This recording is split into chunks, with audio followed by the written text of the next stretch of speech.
Bismillahirrahmanirrahim. Alhamdulillahi rabbil alamin. Allahumma salli wa sallim ala sayyidina Muhammadin miftahi babi rahmatillah adada ma fi ilmillah salatan wa salaman daimaini bidawami mulkillah wa ala alihi wa sahbihi wa man walah wa man tabi'a sunnatahu wa qa'tada bihudah ila yaumi liqa'illah.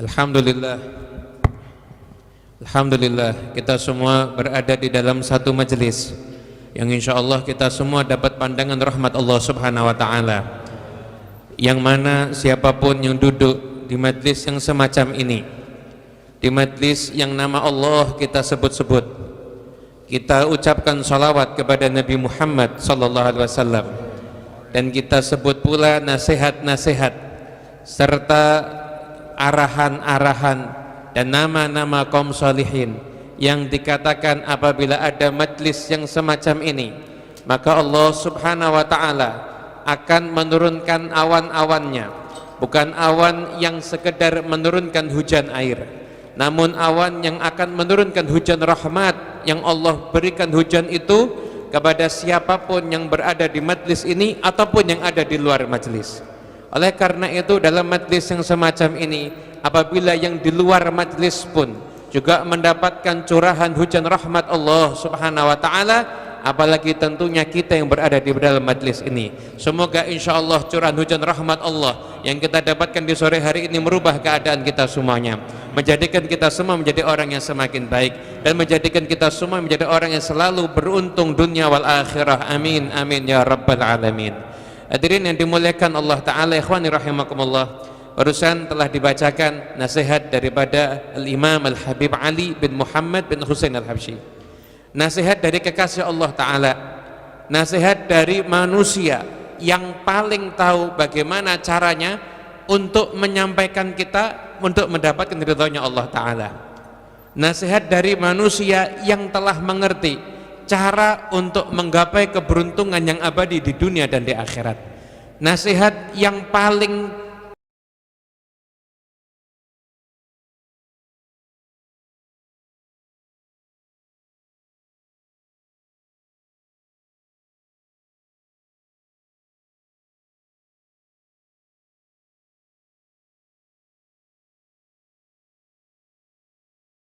adalah nasihat yang akan menuntun kita ke jalan kebenaran, menuntun kita ke jalan yang diridhai oleh Allah Ta'ala, menuntun kita ke jalan kebahagiaan dan keberuntungan yang abadi dunia wal akhirah. Al-Habib Ali tadi menyampaikan, beliau mengawali nasihatnya dengan menyatakan siapapun yang ada maka hendaknya memanfaatkan waktu-waktunya yang ada. Kemudian beliau menyampaikan bahwasanya utamanya beliau membagi 3 kelompok. Untuk yang syabab, apabila disebutkan syabab maka usia balik sampai 30 tahun.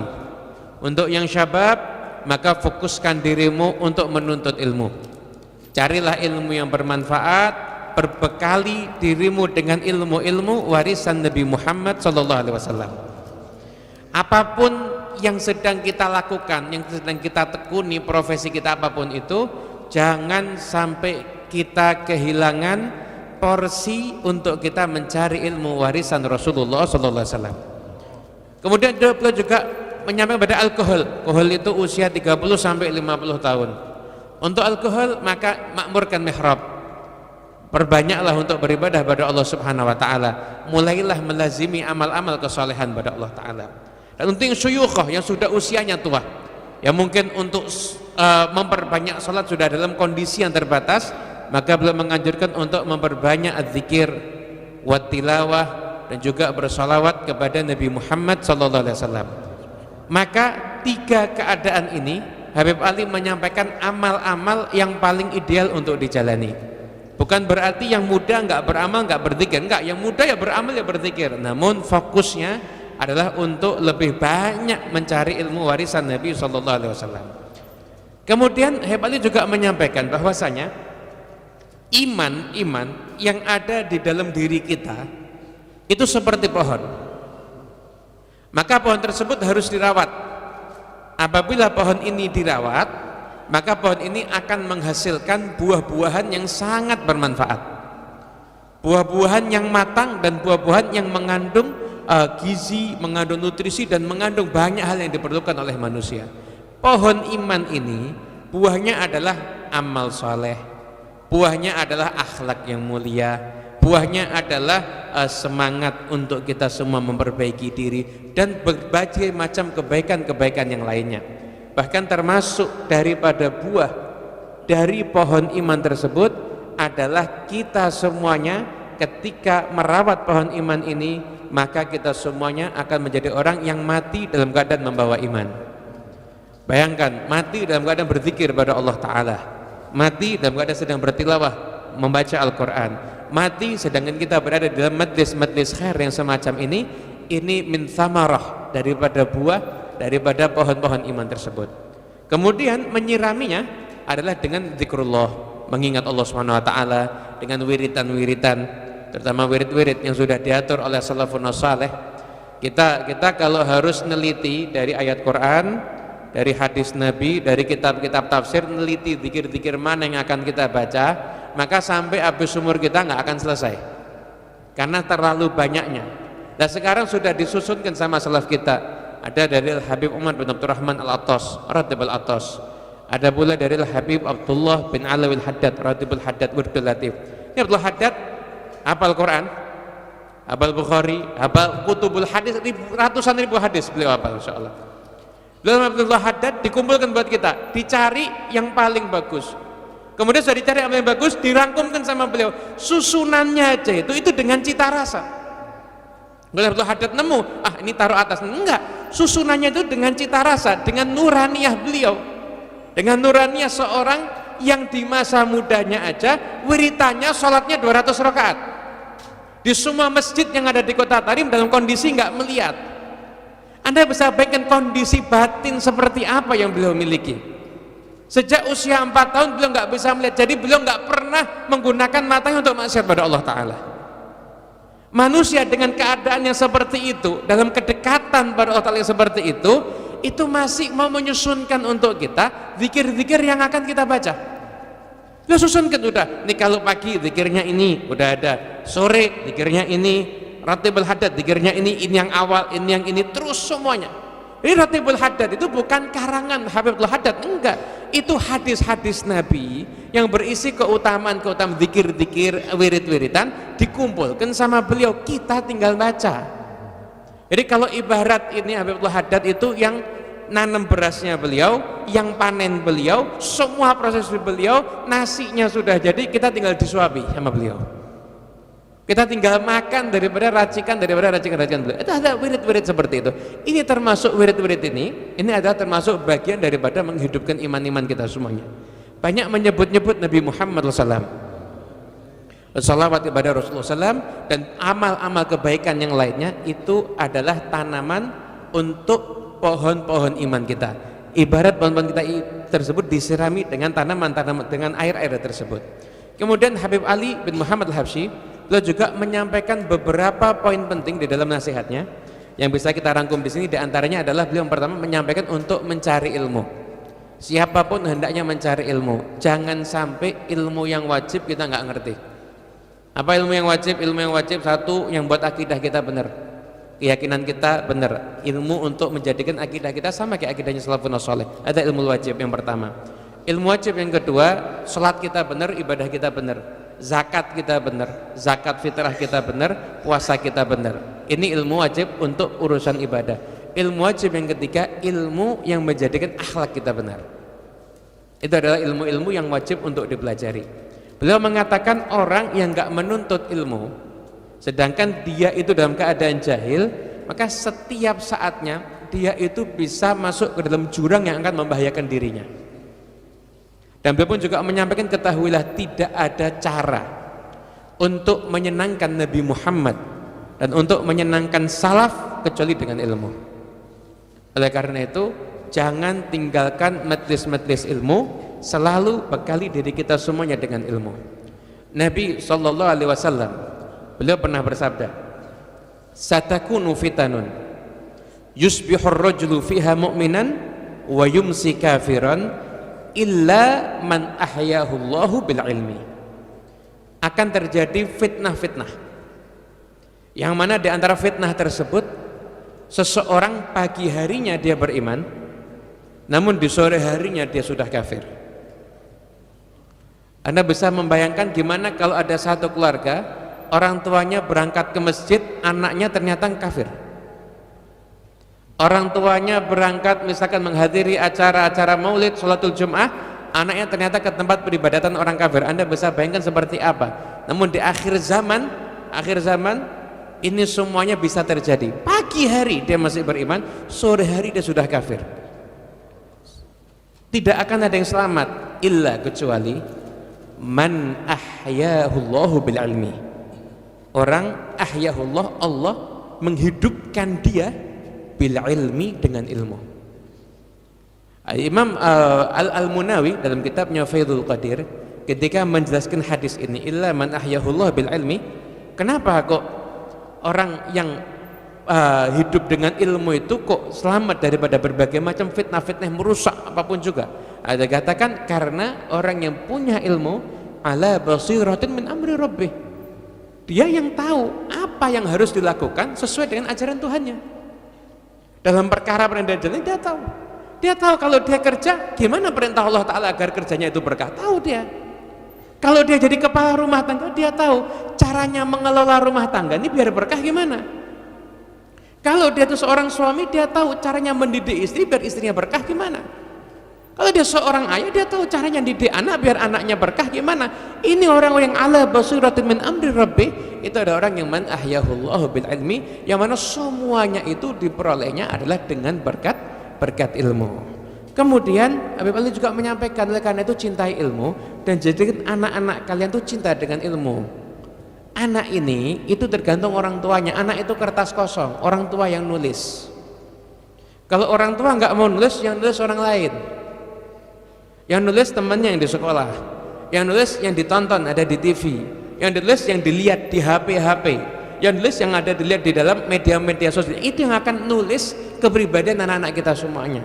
Makanya beliau mengatakan, jadikan anak kita cinta kepada ilmu, jadikan anak kita itu cinta dengan orang-orang yang berilmu, jadikan anak kita itu cinta dengan orang-orang yang saleh. Ada di dalam nasihatnya Al-Habib Abu Bakar bin Muhammad As-Segaf Gresik, beliau mengatakan anak kecil itu bukan belajar dari yang dia dengar, tapi anak kecil itu belajar dari apa yang dia lihat. Dia dengar nasihat sesering apapun, dia dengar nasihat macam-macam dia dengar, yang akan dia ikuti apa yang dia lihat. Jadi kalau misalkan ada seorang tua tiap hari nasihatin anaknya ke masjid tiap hari, kalau perlu wiritan satu hari 100 kali, tapi orang tua nggak pernah ke masjid, nggak akan ngaruh. Orang tua nggak pernah nasihatin anaknya untuk ke masjid, orang tuanya ke masjid, anaknya akan ikut. Kenapa? Karena anak itu belajar dari yang dia lihat, bukan apa yang dia dengar. Bahkan beliau dalam kalamnya Habib Abu Bakar juga menjelaskan, ajak anak-anakmu ke majelisnya orang-orang soleh, kemudian dudukkan dia di sampingmu, kemudian ketika menyaksikan ada ulama, lihat nak itu ulama, lihat nak itu orang soleh, lihat nak itu. Ketika dia menyaksikan di mana orang-orang yang berilmu, orang-orang yang soleh dimuliakan kepada Allah oleh Allah Ta'ala, di mana dimuliakan di dalam majlis-majlis, maka itu yang akan menjadi tanaman yang ada di dalam hati anak. Dari kecil cinta dan ingin meniru orang-orang soleh, karena anak kecil itu dia belajar daripada apa yang dia lihat. Begitu juga salafun saleh yurabbuna auladahum bin nazar. Mereka kaum solehin ini juga mendidik putra-putra mereka, santri-santri mereka, murid-murid mereka dengan pandangan. Berapa banyak pandangan apabila ditujukan kepada seseorang, maka bisa merubah keadaan orang tersebut, berubah 180 derajat karena barokah daripada pandangan kaum Allah salihin. Kemudian Habib Ali juga menyampaikan, kalau kamu datang ke majelis ilmu, maka kamu dengar satu masalah, satu permasalahan, sampaikan itu kepada anakmu. Sampaikan kepada anakmu, biarkan anakmu itu mendengar, dan itu pada istrimu, biarkan mereka itu tahu. Jadi kita kalau duduk dengan keluarga kita, duduk dengan istri kita, duduk dengan anak-anak kita, yang dibahas bukan hal yang fudul. Fudul itu nggak ada manfaatnya. Fudul bukan hal yang fudul, ada manfaat, bukan. Tapi yang dibahas itu adalah ilmu-ilmu yang kita dengar di majelis yang semacam ini. Itu yang Habib Ali wasiatkan kepada kita semuanya. Kemudian Habib Ali pun juga menyampaikan kepada kita untuk ihya'u ma'athiri salaf. Beliau mau menyampaikan kepada kita untuk menghidupkan kembali peninggalan-peninggalan daripada salafun saleh. Alhamdulillah kita semuanya memiliki leluhur orang-orang saleh yang mereka telah memiliki jalan hidup, yang telah mereka atur, yang telah mereka rapikan sedemikian rupa, dan itu juga telah mereka doakan untuk diikuti sama anak cucunya. Diibaratkan bisa dikatakan kalau ada orang tua sudah masak masakan yang enak, kemudian anaknya milih makan di tempatnya orang lain, bisa kita katakan ini anak usul adab ini. Orang tuanya udah ke pasar, repot masakan, ternyata masakan udah jadi, wah enggak ini kok masakannya kurang bagus, saya cari makanan di tempat lain aja kalau gitu. Ini dikatakan anak usul adab ini. Ini salaf kita, ini sudah punya jalan hidup, udah punya jalan hidup. Ini kalau baca kitab utamanya yang dibaca itu. Kalau punya majelis tartibnya begini. Kemudian kalau kita misalkan mau baca kitabnya ini, kalau mau mengkaji sejarahnya begini, itu semua sudah ada. Coba rapikan, kita semua tinggal melanjutkan.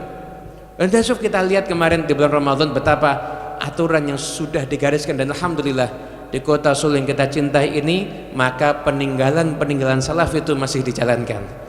Dari mulai khatmul Quran, kalau baca di khatmul Quran malam 19 dibacakan khutbahnya Al-Habib Ali bin Muhammad Al-Habsyi. Nanti 2 hari kemudian malam 21 Ramadan Masjid Al-Segaf dibacakan khutbahnya Habib Muhsin bin Al-Segaf. Habib Ali muridnya Habib Muhsin.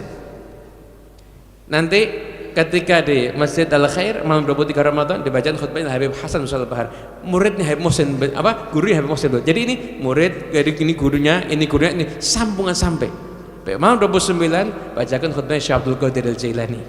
Karena Syekh Abdul Qadir Al-Jailani itu beliau pernah mendatangi Habib Ali bin Muhammad Al-Habsyi, dan beliau mengatakan jangan lupakan aku dalam doa-doamu.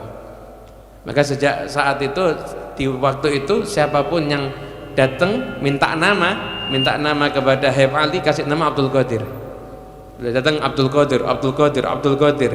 Bahkan ketika setiap malam 29 Ramadan yang dibaca ada khutbahnya Syekh Abdul Qadir Al-Jailani. Ini semuanya bukan karena sekedar dikarang, enggak, tapi ini adalah cita rasa mereka yang mereka wariskan untuk anak cucunya, dan masih kita ikuti alhamdulillah sampai sekarang, termasuk majlis uat yang ada di sore hari ini. Mari kita hidupkan peninggalan-peninggalan salaf. Kita ini punya leluhur salaf yang hebat, tapi kadang-kadang kita lupa untuk mengidolakan mereka. Orang mengidolakan orang lain itu gimana? Kita sekarang lihat nih, kalau ada anak-anak muda nih kalau mengidolakan seorang tokoh, maka dia akan cari tahu tentang kehidupannya. Dia akan cari tahu tentang akun YouTube-nya, akun Instagram-nya, kemudian di-follow, diikuti. Setelah itu dia akan cari tahu terus perkembangannya. Oh, hari ini dia ngapain ya? Hari ini apa yang dilakukan ya? Hari ini terus, itu namanya mengidolakan tuh seperti itu. Nah, sekarang ini kita masing-masing di antara kita ini punya idola. Cuma permasalahannya siapa yang benar-benar kita idolakan? Orang yang akan menyelamatkan kita di akhirat apa enggak? Mari kita mengidolakan salaf-salaf kita semuanya. Ketika turun firman Allah Ta'ala, yaitu wa ta'iyaha udhunun wa'iyah, dan dia mendengarkan dengan telinga yang seksama. Maka ketika turun ayat itu, maka Nabi berdoa, Allah majalha udhuna Ali bin Abi Thalib. Ya Allah, jadikan ini adalah telinganya Sayyidina Ali bin Abi Thalib. Maka setelah itu Sayyidina Ali bin Abi Thalib tidak pernah mendengar sesuatu kecuali beliau akan mengingat apapun yang beliau dengar. Enggak pernah lupa terhadap apapun yang beliau dengar, karena barokah doa Nabi SAW. Ketika Allah Ta'ala berfirman, innama waliyukumullahu wa rasuluhu walladzina amanu alladzina yuqimuna sholata wa yu'tuna zakata wa hum raki'un. Sesungguhnya yang pemimpin kalian, penolong kalian itu adalah benar Allah dan Rasulnya, itu adalah orang-orang yang beriman, yang dia mendirikan sholat dan dia membayar zakat dalam keadaan dia ruku. Siapa yang dimaksud di ayat ini? Wa yu'tuna zakata wa hum raki'un, menunaikan zakat dalam keadaan ruku. Dikisahkan di dalam kitab tafsir, pernah suatu ketika Sayyidina Ali bin Abi Thalib sedang sholat, nggak lama datang fakir miskin. Nah, setelah itu ketika fakir miskin ini datang minta sesuatu, maka Sayyidina Ali bin Abi Thalib nggak mau nunda sedekahnya. Dengan segera dia julurkan telunjuknya yang ada cincinnya, dia ngasih isyarat untuk cincinnya diambil, bersedekah dalam keadaan sholat. Karena istimewanya sedekah tersebut, hingga oleh Allah Ta'ala diabadikan dalam Al-Quran, wa yu'tuna zakata wa hum raki'un. Orang yang menunaikan zakat, memberikan sedekah dalam keadaan dia itu mengerjakan ruku. Begitu juga ketika disampaikan firman Allah Ta'ala, wa yut'imuna at-ta'ama ala hubbihi miskinan wa yatiman wa asira. Orang-orang yang dia memberikan makanan untuk orang lain dalam keadaan dia perlu sama makanan itu, dia cinta sama makanan itu, dia perlu untuk dia makan, tapi tetap dia berikan pada siapa? Miskinan wa yatiman wa asira, pada orang miskin, anak-anak yatim nggak mampu, dan para tawanan-tawanan. Ini juga terjadi pada keluarganya Nabi Muhammad SAW. Sayyidina Ali dan Sayyidah Fatimah ketika itu mereka berpuasa, ketika itu mereka sudah menyiapkan untuk mereka berbuka makanan, ada roti gandum dan sebagainya. Maka di hari yang pertama ketika mereka berpuasa itu, ketika mereka akan makan, ada yang datang ke rumah mengatakan, kami orang miskin, kami lama nggak makan dan sebagainya. Maka ketika itu Sayyidina Ali dan Fatimah dengan sukarela diberikan makanan tersebut. Walau mereka hanya minum air putih. Hari yang kedua mereka berpuasa lagi. Ketika dekat waktunya berbuka, nggak lama datang. Siapa yang datang? Anak yatim. Dan kami yatim, anaknya kaum muhajirin, nggak punya makanan apa-apa, kelaparan. Maka ketika mereka ini akan berbuka, udah yang kemarin berbuka hanya dengan air putih, ini yang kedua nih mereka mau makan, karena tahu ada orang yang datang, maka diberikan makanan tersebut dengan sukarela. Hari yang ketiga beliau berdua puasa lagi. Ketika sudah disiapkan makanan untuk mereka berbuka, jadi ini sudah 3 hari berpuasa dan ketika itu belum berbuka, kecuali berbukanya hanya dengan air putih. Di hari yang ketiga, ketika mereka sudah akan makan dalam keadaan ala hubbih, ini sudah senang untuk memakan makanan itu, datang lagi, kami tawanan, katanya tawanan itu harus diperlakukan dengan baik, tapi saya ini tawanan, kelaparan, nggak ada yang ngasih makan saya. Maka dengan sukarela Sayyidina Ali bin Abi Thalib dan Fatimah Zahra kemudian menyerahkan makanan tersebut kepada orang tawanan yang sedang meminta di depan tersebut. Karena istimewa peristiwa itu hingga Allah abadikan dalam Al-Quran, wa yut'imuna at-ta'ama ala hubbihi miskinan wa yatiman wa asira. Mereka adalah orang-orang yang memberikan makanan pada orang lain, padahal mereka senang sama makanan itu, mereka tunggu-tunggu makanan itu, mereka suka sama makanan itu, bukan karena nggak suka dikasih, enggak, mereka suka dan itu mereka harapkan untuk mereka makan. Tapi ketika datang orang lain, maka mereka kasihkan kepada orang lain. Inilah adalah potret daripada keluarga Nabi Muhammad sallallahu alaihi wasallam. Begitu juga turun temurun daripada generasi ini. Bisa kita lihat pernah Sayyidatuna Fatimah Zahra, suatu ketika beliau membuat makanan. Beliau membuat makanan, kemudian ketika beliau jadi, beliau buat roti tersebut, maka beliau mengatakan, nah nggak enak untuk makan makanan ini kecuali yang makan terlebih dahulu Nabi Muhammad SAW. Maka makanan itu dibawa sama Sayyidah Fatimah kepada Rasulullah SAW. Itu berkata, ya Rasulullah, saya buat makanan, walam tatib nafsi, saya enggak nyaman hati, untuk memakan makanan ini sebelum engkau duluan yang makan. Maka makanan tersebut dimakan oleh Nabi Muhammad SAW. Maka setelah itu Nabi mengatakan, wahai Fatimah, ketahuilah, inna hadza la awwalu ta'amin yaliju batna abiki mundu thalath. Wahai Fatimah, tahu enggak, ini adalah makanan pertama yang dimakan ayahmu selama 3 hari.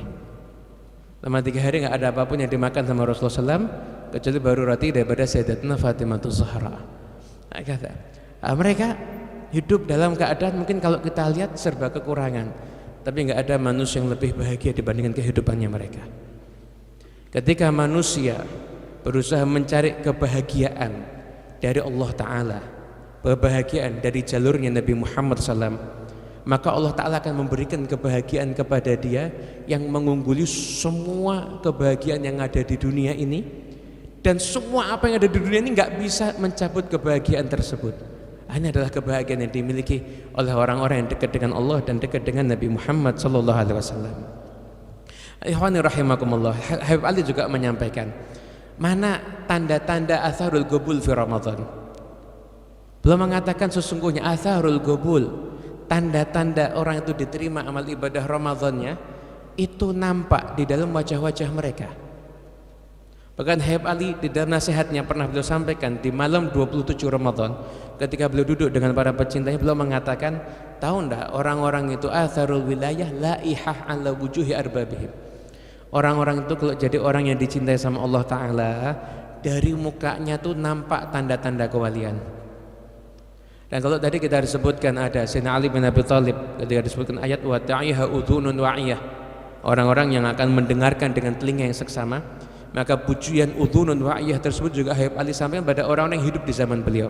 Belum bahkan menyebutkan nama, ada disebutkan oleh ada di tempat kami Syekh Muhammad Baraja, Syekh Muhammad Baraja lahu udhunun wa'iyah fil mudzakarah wa lahu qadamun fil amali saleh. Ada juga Ahmad bin Ali Makarim, ada juga Syekh Abdullah Basalama, semua dipuji oleh Habib Ali. Ini adalah orang-orang yang ketika kita duduk tercium aroma kewalian dari diri mereka. Bahkan Habib Ali mengatakan ada salah seorang namanya Umar Muhairis, bukan Habib, seorang masyayikh, bukan Habib, seorang masyayikh, bukan Habib. Umar Muhairis ini, kata Habib Ali, saya duduk, aroma kewalian tercium dari dirinya. Ada padahal Umar Muhairis ini seorang penjual ikan. Habib Ali menemukan beliau, kata Habib Ali jalan di pasar cium baunya wali. Kalau kita di pasar kita cium baunya apa? Di pasar yang dicium baunya wali. Ini ada seorang oleh Allah wassalihin. Diikuti aromanya kemana? Ternyata sampai ke bagian orang jual ikan. Pasar tuh baunya nggak enak. Yang paling nggak enak di mana? Baunya orang jual ikan. Tapi di situ ada raihatul wilayah. Ada aroma kewalian dari seseorang. Habib Ali lihat, ternyata ada satu orang. Ini ternyata. Maka Habib Ali pandangi orang tersebut dan orang itu tahu. Orang tersebut ngasih kode Habib Ali untuk jangan bocorkan rahasia saya. Jangan bocorkan rahasia saya. Maka selesai orang itu dengan aktivitas, Habib Ali datangi, Habib Ali minta untuk izin bertamu ke rumahnya. Katakan rumahnya kecil, sampai untuk berdiri di rumahnya aja untuk masuk pintu-pintunya itu orang harus menundukkan kepala, karena kalau enggak kepalanya bisa terbentur karena kecilnya rumahnya. Habib Ali bisa mengatakan saya mendapati ilmu dari orang tersebut, ilmu yang enggak pernah saya dapatkan dari kitab manapun juga dan daripada ulama manapun juga. Habib Ali pernah menyampaikan pula bahwasanya kok nikmat benar ya, kita nikmat benar orang dalam hidupnya diperjumpakan dengan aulia Allah wassalihin. Orang kalau pengen dalam hidup mereka diperjumpakan dengan aulia Allah wassalihin, maka kuncinya adalah perbanyak berprasangka baik pada orang lain. Kalau orang ini hidup, dia bisa berpikir positif pada orang lain, bisa lihat kebaikan orang. Bisa lihat kebaikan orang lain, maka insya Allah matanya akan dimudahkan untuk memandang para kekasih Allah Ta'ala. Tapi kalau orang lihat orang baik, yang dicari masih sisi jeleknya. Lihat orang nggak pernah datang majlis, nggak mau dipuji. Wah ini pasar sepi nih, jangan-jangan nih. Kok tumben hadir majlis dan lain sebagainya. Lihat yang dilihat tuh cara pandangnya, lihat kebaikan, yang dilihat itu masih kejelekan. Maka orang seperti itu adalah mata-mata yang susah untuk bisa memandang para kekasih Allah Subhanahu wa Ta'ala. Mudah-mudahan insya Allah Allah Ta'ala jadikan kita semua mendapatkan berkah dalam majlis yang semacam ini. Allah Ta'ala turunkan berkah untuk kita semuanya, jadikan kita semua orang yang tersambung dengan salafun saleh. Insya Allah hati kita jadikan hati yang lembut, hati yang saling mencintai. Allah Ta'ala turunkan hujan rahmat untuk kita semuanya. Ya Rabbi Allah, siapapun sedang sakit di antara kita, semoga Allah Ta'ala angkat semua penyakitnya, khususan Habib Abdullah bin Alwi al-Habsyi wa Hababah Wardah binti Alwi al-Habsyi, Hababah Sakina binti Alwi al-Habsyi, dan juga Habib Husain bin Hasan al-Idrus dan semua yang sedang sakit antara kita semua, Allah Ta'ala angkat semua penyakitnya, Allah Ta'ala panjangkan usianya, Allah Ta'ala berikan kesehatan yang sempurna kepada beliau, Allah Ta'ala jadikan beliau kembali sehat walafiat untuk membimbing kita bisa menempuh jalannya oleh Allah wassalihin. Dan semoga siapapun yang hadir di tempat ini yang punya hajat-hajatnya dikabulkan oleh Allah Ta'ala, nggak ada yang kecewa setelah pulang dari tempat ini, semua mendapatkan kebaikan, semua mendapatkan keberkahan. Dan insya Allah sebagaimana kita didudukkan di tempat yang mulia ini untuk bersama dengan salaf-salaf kita, maka semoga anak-anak kita juga didudukkan di tempat ini suatu hari nanti, dan sambungkan mereka dengan salaf-salaf mereka, dan kita semua jadikan orang-orang yang hatinya penuh dengan cinta pada Allah, cinta dengan Rasulullah SAW. Panjangkan usia kita semua dengan sehat walafiat, dan di akhir kita semua dalam husnul khatimah. Rabbi fanfa'na bi barakatihim wa hdina al-husna bi hurmatihim wa amitna fi tahriqatihim wa mu'afatin minal fitani wal afu minkum. Wassalamualaikum warahmatullahi wabarakatuh.